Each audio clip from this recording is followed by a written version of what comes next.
యేసుక్రీస్తు జన్మకున్న ప్రాముఖ్యత ఏంటి? యేసుక్రీస్తు జన్మలో లోకంలో ఉన్నటువంటి మరి ప్రజలకి ఏం జరిగింది? ఉదాహరణకి ఒక ఇంటిలో బాబు పుట్టాడు అనుకోండి, ఆ ఇంటి వారికి, వారి బంధువులకి, ఇంకా ఆ వంశం వారికి ఆనందం, సంతోషంగా ఆ బాబు యొక్క జన్మించిన దాన్ని బట్టి సంతోషిస్తారు. లేదా ఒక ఊరు ప్రెసిడెంట్ కొడుకు పుట్టిండనుకో ఊరు వాళ్ళందరూ కూడా సంతోషిస్తారు. లేక ఒక ఎమ్మెల్యే గారి కొడుకు పుట్టిండనుకోండి, ఆయన అభిమానులందరూ సంతోషిస్తారు. ఒక ఎంపీ, ఒక మినిస్టర్, లేక ఒక రాష్ట్ర ముఖ్యమంత్రి, లేక ఒక దేశ ప్రధాని, లేక దేశ నాయకుడి యొక్క కుటుంబంలో ఒక వారసుడు పుట్టాడు అనుకోండి, దేశం అంతా కూడా సెలబ్రేషన్ చేసుకుంటారు. కానీ ఈరోజుని ఈ మాటలు లేక ఈ ప్రభు అయిన యేసుక్రీస్తు యొక్క జన్మ ప్రపంచమంతటా ఎందుకు జరుపుకోగలుగుతుంది? ఏమిటి ఆయన జన్మలో ఉన్నటువంటి అతి ప్రాముఖ్యమైనది? యేసుక్రీస్తు పుట్టుక ఈనాడు ప్రపంచ దేశంలో ఉన్నటువంటి అన్ని భాషలు, ఈ రోజున ఎన్నైతే ప్రపంచ దేశంలో భాషలు ఉన్నాయో అన్ని భాషల వారు యేసుక్రీస్తు యొక్క జన్మను మహా ఆనందంగా, సంతోషంగా, ఆయన పుట్టుకను సర్వలోకము కొనియాడడానికి, గణపరచడానికి కారణం ఏంటి? ఆయన ఈ లోకానికి రావడం ద్వారా జరిగినటువంటి మేలేంటి? యేసుక్రీస్తు ప్రభు వారిని ఎందుకు ఈ రోజున ప్రపంచం అంతటా ఆరాధిస్తున్నాయి, ఆరాధించుతున్నారు? ఆయన ఒక్కడి ఎందుకు ఆరాధించబడుతున్నాడు? ఆయన ఒక్కడి యోగ్యుడని నేటికి ప్రభు అయిన యేసుక్రీస్తు యొక్క జన్మను గురించి 2024 సంవత్సరాలు అయినప్పటికీ ఇంకా ఆయన జన్మను గురించి ఎవరు కూడా పాతగా ఉండలేదు కదా.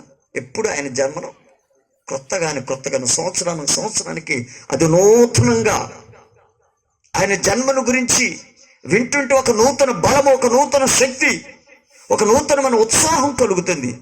ఏమిటి? ఆ పరమాత్ముని యొక్క పుట్టుక. యేసుక్రీస్తును పుట్టి జన్మించినప్పుడు ఎంతో మంది ఆయన దగ్గరకు వచ్చారు. కొన్ని దేశాల వాళ్ళు ఆయన వెతుక్కుంటూ ఆయన జన్మను తెలుసుకొని ఆయన దగ్గరకు వచ్చి ఏం చేశారట? సాగిలపడి నమస్కరించారట. యేసుక్రీస్తు జన్మను ఎందుకు వారు తెలుసుకొని రాగలిగారు? ఎందుకు వారు గొప్పవాళ్ళు అయినప్పటికీ శిశువుగా పుట్టిన యేసయ్య ఎదుట సాగిలపడి ఆరాధించారు అనే దాని గురించి కొన్ని విషయాలు మీరు మనసులో ఈ శబ్దయంత్రాంగం ద్వారా ఇప్పటివరకు ఒకవేళ నువ్వు వినకపోవచ్చేమో, ఈ రాత్రి ఆ శుభవచనము ప్రభు మనకు తెలియజేస్తుండగా మనస్సు పెట్టి ఒక్కసారి ఎన్నో మాటలు విన్నావు, ఇప్పటికే ఎన్నో విషయాలు తెలుసుకున్నావు, ఎంతమందినో గురించి పుస్తకాల్లో చదివారు, ఎంతమందినో గురించి మీరు తెలుసుకున్నారు, ఎంతోమంది నాయకుల గురించి మీకు తెలుసు. కానీ ఈ రోజున వారందరి గురించి తెలుసుకున్నటువంటి నీవు ఒక్కసారి యేసుక్రీస్తు ప్రభు వారి యొక్క జన్మ యొక్క విషయాన్ని కూడా ఒక సహోదరుడిగా మీరు ఆలకించవలసిందిగా మిమ్మల్ని బ్రతిమలాడుతున్నాను. దేవుని యొక్క వాక్యము, పరిశుద్ధ గ్రంథం అనేది మానవాళ్ళందరి కొరకు రాయబడిందండి. మనుషులందరి కొరకు ఆయన రాయించాడండి. ఈ వాక్యము అందరి జీవితాలకి ఇది ఎంతో ఉపయోగకరమైంది. మానవుల జీవితాలను ఎంతగానో దీవించగలిగే మాటలు ఈ వాక్యంలో ఉన్నాయి. అందుకని అంటాడు, దేవుని మాటను ఎవరైతే శ్రద్ధగా ఆలకిస్తారో, దేవుని మాటలు ఎవరైనా కావచ్చు, వాళ్ళు ఏ కులమైన కావచ్చు, ఏ జాతి అయినా కావచ్చు, ఏ భాష వాళ్ళైనా కావచ్చు, దేవుని మాటను శ్రద్ధగా ఆలకించినట్లయితే వాళ్ళు ఏమవుతారట? దీవించబడతారు. ఇంకొక మాట అంటాడు, నా మాటలు విని ఎడల మీకు ఏం కలిగిద్ది అని చెప్పండి? మేలు కలుగుతుంది. ఆయన మాటలు నీకు మేలు కలగజేస్తాయి. స్నేహితుడా, ఈ మాటలు నీకు మేలు, ప్రయోజనాన్ని కలగజేస్తాయి. ఈ మాటలు, మేము చెప్పేటువంటి మాటలు, ఇవి కట్టుకథలు కాదు, ఇవి కల్పన కథలు అంతకంటే కాదు, ఇవి వాస్తవ సత్యాలు. ప్రైజ్ ది లార్డ్, హల్లెలూయా. వాక్యం తెలియజేస్తుంది. ఈ పరిశుద్ధ గ్రంథములు ఒక పదాన్ని తీసేసిన, ఒక పొల్లుని తీసేసిన వ్యక్తి కానీ, చెప్పిన కానీ వ్యక్తి కానీ శాపగ్రస్తుడని వాక్యం తెలియజేస్తుంది. అంటే అంత ఖచ్చితమైనవి. అంటే ఇందులో ఉన్నటువంటి మాటలకు ఏదీ కూడా ఏం చేయకూడదని చెప్పండి, కలపకూడదు. రాయబడిన మాటలకి ఏది కూడా తీసేయకూడదు. అంటే ఒక పొల్లు కానీ ఏమాత్రం కూడా ఏం చేయకూడదు, చేర్చకూడదు, ఉన్న వాటిని తీసివేయకూడదు. అంత ఖచ్చితమైనవి. కాబట్టి ఎవరైనా సరే అలా చెప్పినట్లయితే లేక అలా మాట్లాడినట్లయితే వాళ్ళు శాపగ్రస్తులని దేవునికి వాక్యం తెలియజేస్తారు. అంటే అంత ఖచ్చితమైనది దేవునికి వాక్యం. ఈ మాటల సాక్షాత్తు దేవుని మాటలు. అందుకని ఆది యందు వాక్యముండును, వాక్యము దేవుని యొద్ద ఉండును, వాక్యమే దేవుడు. అంటే దేవుని గురించి మాట్లాడేటప్పుడు, దేవుని గురించి చెప్పేటప్పుడు జాగ్రత్తగా మాట్లాడాలి. వినేటప్పుడు కూడా ఎట్లా ఉండాలి చెప్పండి? జాగ్రత్తగా వినాలి. అందుకని చెప్పేవారు జాగ్రత్తగా చెప్పాలి, వినేవారు కూడా జాగ్రత్తగా వినాలి. అప్పుడే మనకేం చేస్తారు చెప్పండి? ఆశీర్వాదాన్ని కలగజేస్తాయి. Praise the lord. ఈ రాత్రి స్నేహితుడా, ఒక మాటను మీకు చూపించి నేను ముందుకెళ్తాను. మిమ్మల్ని ఎవరిని కూడా డిస్టర్బ్ చేయను. దయచేసి కొద్ది సమయాన్ని వాక్య భాగంలో పరిశీలన చేద్దాం. డాక్టర్ అయినటువంటి లూకా రాసినటువంటి సువార్త. ఇది సామాన్యమైన వ్యక్తి కాదండి ఈ మాటలు రాసింది. ఒక సాధారణమైన వ్యక్తి కాదండి. వైద్య రీతులు ఎంతో అనుభవం కలిగినటువంటి వాడు, వైద్య శాస్త్రాన్ని అంతటా కూడా ఎరిగినటువంటి వాడు, వైద్యంలో ఎంతో పరిశోధన చేసిన వాడు, వైద్య రంగంలో ఎంతో నిపుణత కలిగినటువంటి డాక్టర్ లూకా రాసినటువంటి మాటలు ఇవి. అంటే ఒక సాధారణమైనటువంటి బైబిల్ గ్రంథాన్ని ఆర్డినరీ పర్సన్స్ కాదండి రాసింది. జ్ఞానము కలిగినటువంటి వాళ్ళు, మేధావులు రాశారు, సామాన్యులు రాశారు, తర్వాత డాక్టర్స్ రాశారు, గొప్పవాళ్ళు రాశారు, రాజులు రాశారు. దేనివల్ల అలాంటి జ్ఞానవంతులు రాసినటువంటి మాటలు. దేవుని యొక్క వాక్యాన్ని మనం పరిశీలన చూసినట్లయితే వాళ్ళు ఎలా రాశారు, దేని గురించి రాశారని మనం పరిశీలన చూసినట్టు చూడండి. 1వ అధ్యాయము 1వ వచనం. ఘనత వహించిన థెయోఫిలా, ఆరంభము నుండి కన్నులార చూచి ఆరంభము నుండి కన్నులార చూచి వాక్య సేవకులు అయిన వారు మనకు అప్పగించిన ప్రకారము మన మధ్య నెరవేరిన కార్యముల గురించి వివరముగా రాయుటకు అనేకులు పూనుకున్నారు గనుక నీకు ఉపదేశించబడిన సంగతులు, అంటే నువ్వు వినుతున్నటువంటి విషయాలు నిశ్చయముగా జరిగినవని నీవు తెలుసుకున్నట్టుకు వాటినన్నిటిని మొదటి నుండి తరచి, మొదటి నుండి తరచి అంటే పరిశోధించి పరిష్కారంగా తెలుసుకొని రాస్తున్నటువంటి మాటలు. అంటే ఇవేవి కూడా ఎలాంటి మాటలు కాదండి చెప్పండి. ఇవి పరిష్కరించి, ఇవి తరచి, ఈ అవునా కాదా కన్నులారా చూసి పరిశోధించి, ఈ వ్యక్తి గురించి వాస్తవాలా, ఈ వ్యక్తి గురించి చెబుతున్నటువంటి మాటలు నిజాలా అబద్ధాలా అని ఈ డాక్టర్ గారు పరిశోధించి రాసిన మాటలు. చూడండి, వాస్తవానికి ఒక డాక్టర్ దగ్గరకు పేషెంట్ వెళ్ళాడు అనుకోండి, ఎలా చూస్తాడు చెప్పండి? ఆ వ్యక్తిని చాలా జాగ్రత్తగా చూస్తాడు. ఆ వ్యక్తిలో ఉన్న రోగాన్ని తెలుసుకోవడం కొరకు, ఆ వ్యక్తిలో ఉన్నటువంటి కండిషన్స్ తెలుసుకోవడం కొరకు, ఆ వ్యక్తి బాడీ ఎలా ఉన్నదో, ఆ వ్యక్తి శరీరము, ఆ వ్యక్తి యొక్క ఆరోగ్యము తెలుసుకోవడం కొరకు ఏం చేస్తాడు? కొన్ని టెస్టులు చేస్తాడు కదా. ఒక డాక్టర్ గారు ఒక రోగికి ట్రీట్మెంట్ ఇచ్చేటప్పుడు ఏమంటే మనలాగా వస్తాడంటే అతను ఏం చేస్తాడు చెప్పండి? కొన్ని ప్రత్యేకమైన టెస్టులు చేస్తారు. అవసరమైతే స్కానింగ్ చేస్తాడు, అవసరమైతే ఎక్స్రే చేస్తాడు, అవసరమైతే ఇంకెంఆర్ఐ అన్నీ చూసిన తర్వాత అప్పుడు డాక్టర్ గారు ట్రీట్మెంట్ స్టార్ట్ చేస్తారు. అలాగనే యేసుక్రీస్తుని కూడా అన్ని కోణాల్లో నుండి ఏం చేశాడు? పరిశోధించి పరిష్కరించి తరచి చూచి కన్నులారా చూసి వాస్తవాలని డాక్టర్ గారు రాసిన మాటలే ప్రభు యేసుక్రీస్తు మాటలు. దేవునికి స్తోత్రం, హల్లెలూయా. ఈ రాత్రి అలాంటి ప్రభు యేసుక్రీస్తు సువార్తను మేము మీకు ప్రకటిస్తున్నాం. ఆ ప్రభు యేసుక్రీస్తు ఎవరు, ఎందుకు వచ్చాడు, ఆయన జన్మ ఏంటి? లోకములో ఎంతో మంది జన్మించారు, జన్మిస్తున్నారు. ఎంతో మంది ఈ లోకములో పురములో అడుగు పెట్టారు. వారందరి జన్మ కంటే యేసుక్రీస్తు జన్మలో విశేషత, యేసుక్రీస్తు జన్మలో ఉన్నటువంటి స్వస్థత ఈ రాత్రి ఒక దైవ జనుడుగా దేవుని వాక్యమును ఆధారం చేసుకుని, దేవుని లేఖనాల్లో పలకబడిన మాటలు వాస్తవ సంగతులని ఈ విషయాలను నీకు వివరంగా తెలియజేస్తూ, బైబిల్ గ్రంథం అనేది వాస్తవ సత్యం, దానికి సాక్షాత్తు దీని మీద ఆధారాలు ఉన్నాయి. దేవుని వాక్యం అనడానికి ఆధారాలు ఎంతో ఉన్నాయి. కాబట్టి ఈ రోజున ఆ ఆధారాలన్నిటికీ ఆధారభూతుడైన ప్రభు అయిన యేసుక్రీస్తు సుచరిత్ర కలిగిన దేవుడు. దేవునికి స్తోత్రం. చరిత్రలోనికి అందరం కలిసి పాడదామా? ఈ యేసయ్య ఎవరన్నా చెప్పండి. ఓరన్నా ఓరన్నా యేసుకు సాటి వేరే లేరన్నా, యేసే ఆ దైవము చూడన్నా చూడన్నా. ఓ అన్నా ఓ అక్క, యేసుకు సాటి వేరే లేరన్నా. యేసే ఆ దైవం చూడన్నా చూడన్నా. యేసే ఆ దైవం చూడన్నా చూడన్నా. చరిత్రలోనికి వచ్చాడున్నా, పవిత్ర జీవం తెచ్చాడున్నా. చరిత్రలోనికి వచ్చాడున్నా, పవిత్ర జీవం తెచ్చాడున్నా. అద్వితీయుడు ఆది దేవుడు, ఆదరించును ఆదుకొనును. అద్వితీయుడు ఆది దేవుడు, ఆదరించును ఆదుకొనును. ఊరన్నా ఊరన్నా, యేసుకు సాటి వేరే లేరన్నా లేరన్నా. యేసే దైవం చూడన్నా చూడన్నా. యేసే ఆ దైవము చూడన్నా చూడన్నా. ప్రైజ్ ది లార్డ్, హల్లెలూయా. ఈ రాత్రి ఓ అన్న, ఓ అక్క, ఓ చెల్లి, ఓ తమ్ముడా, ఓ తాత, ఓ పెద్ద ఆయన చూడు. ఈ రాత్రి ప్రభు అయిన యేసుక్రీస్తు యొక్క చరిత్ర, యేసుక్రీస్తు యొక్క పుట్టుక చూడు. యేసుక్రీస్తు పుట్టుకలో ఉన్నటువంటి పరమాత్మను, ఆ పరమాత్ముడు ఎందుకు వచ్చాడు, ఆయన దేని కొరకు వచ్చాడు, ఆయన ఏం చేశాడు, ఈ రాత్రి కొన్ని మాటలను వాక్య భాగంలో పరిశీలించేద్దాం. చూడండి, లూకా సువార్త 1వ అధ్యాయము 30వ వచనం. మరియా, భయపడకము, దేవుని వలన నీవు కృప పొందితివి.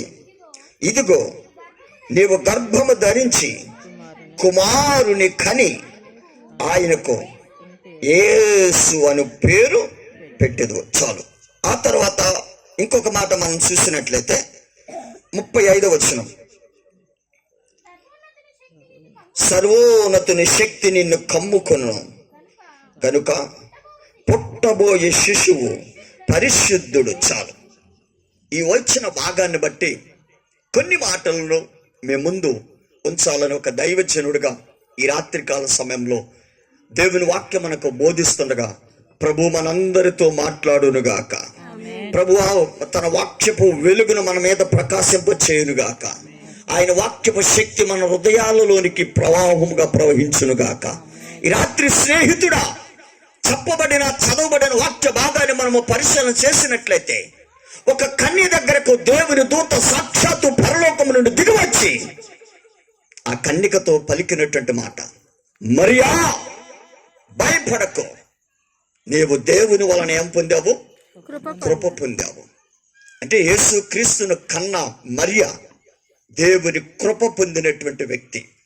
ఆమె ఎలాంటి కృప పొందింది, ఆమె ఎలాంటి శిశువుకి జన్మనిచ్చింది అని మనము పరిశీలన చేసినట్లయితే, యేసు క్రీస్తు ప్రభువారు గురించినటువంటి పుట్టుకను గురించిన విషయాలు ఎన్నో సంగతులు దేని బిళ్ళారా ఇక్కడ రాయబడిని చెప్పడానికి ఎన్నో సంగతులు ఉన్నాయి. సందర్భాన్ని బట్టి మనం ముందుకు వెళ్దాం. ప్రియా దేని బిళ్ళారా, యేసుక్రీస్తుని గురించి చెప్పినటువంటి పలికినటువంటి మాటను మనం చూసినట్లయితే, నీవు గర్భము ధరించి కుమారుని కందువు. ఆయనకు పేరు కూడా ఆల్రెడీ పెట్టేశారు. వాస్తవానికి పేరు ఎప్పుడు పెడతారండి? పుట్టిన తర్వాత. పుట్టిన ఎన్ని రోజులకి? 21 రోజు.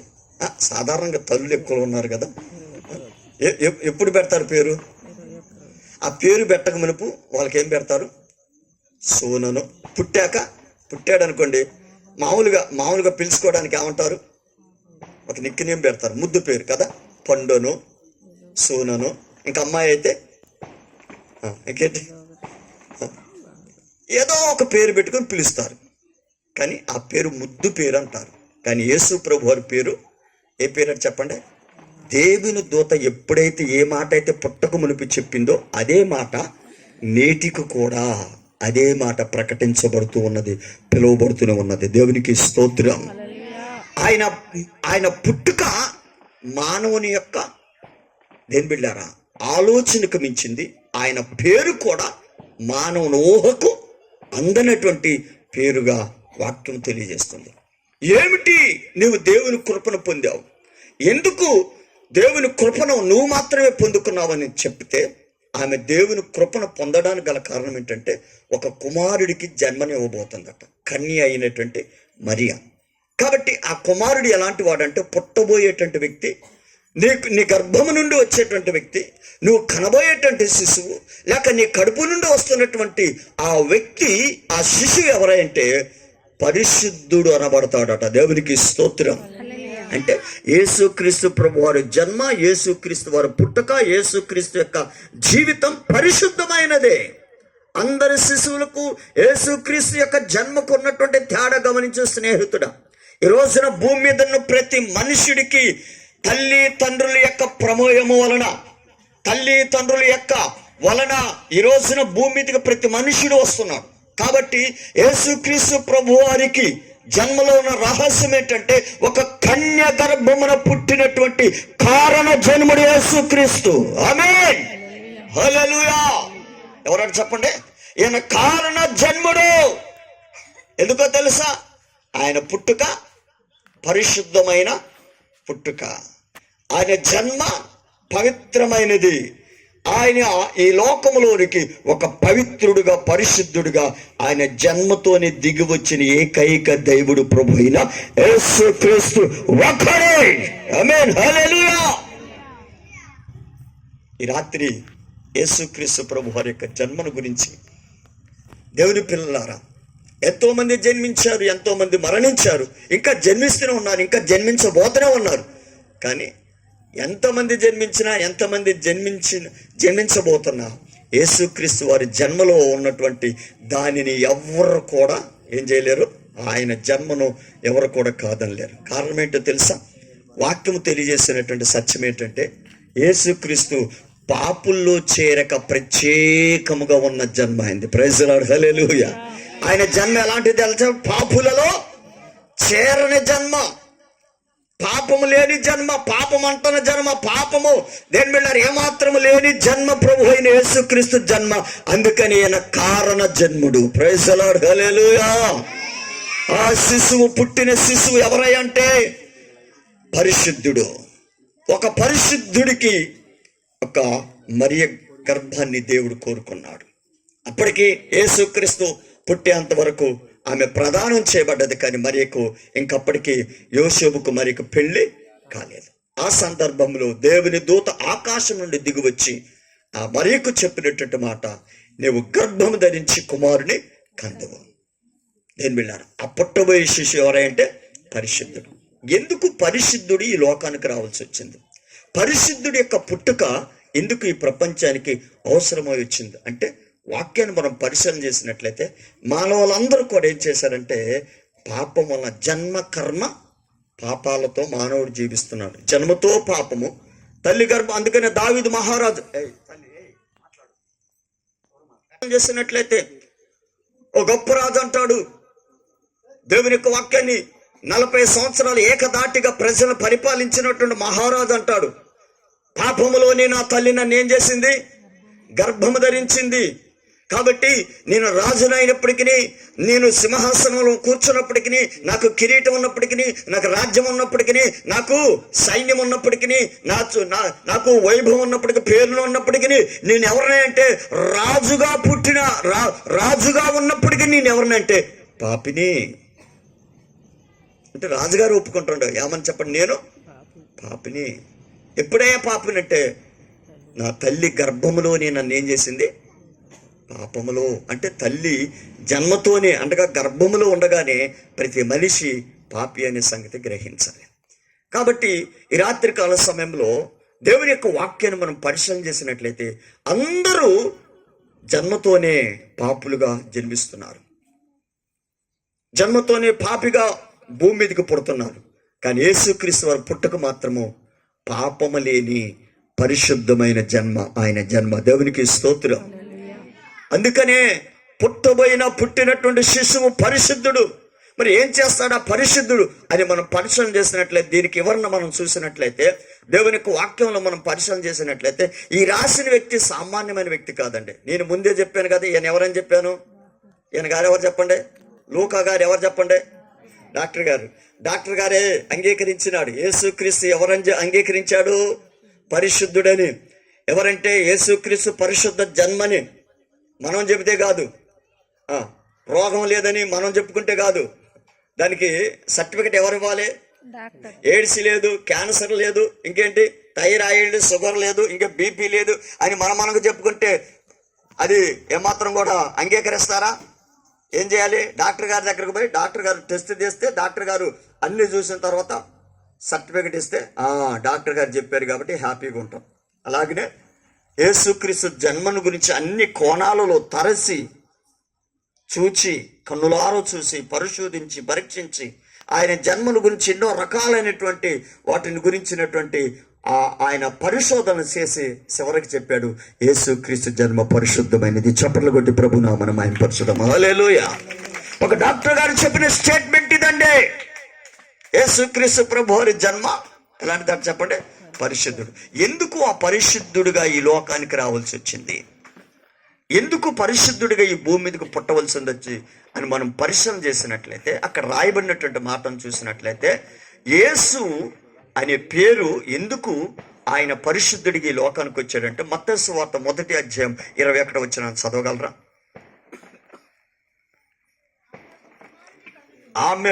ఆమె అనగా కన్య అయిన మరియ.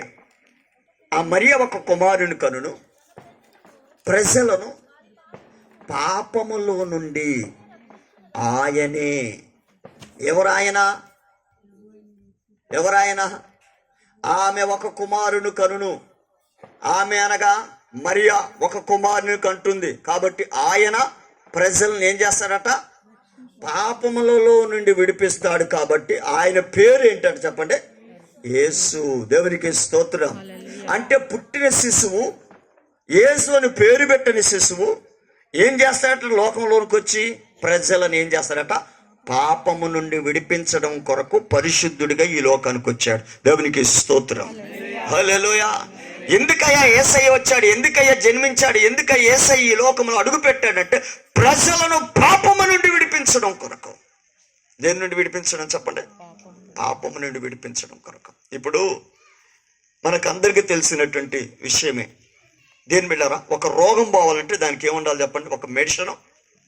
అవునంటారా కాదంటారా? ఇప్పుడు మొన్నటి వరకు 2019 భయంకరమైన ప్రపంచం అంతా కూడా ఏం చేసింది? గడగడ వణికిపోయింది. దేనికి? అప్పటి వరకు కలిసి తిరిగారు, కలిసి తిన్నారు, ఒకళ్ళన్న ఒకళ్ళు తిన్నారు, ఒకళ్ళ కూరలు ఒకళ్ళు వేసుకున్నారు, ఒకళ్ళింటికి ఒకళ్ళు పోయారు, అక్కా చెల్లని ఆయి బాయిగా అందరూ షేక్ హ్యాండ్ ఇచ్చుకున్నారు, అవసరమైతే కలిసి కూర్చున్నారు, అంతా బాగానే ఉంది. కానీ ఒక రకమైన భయంకరమైన వైరస్ వచ్చింది. అదేంటి చెప్పండి? కరోనా.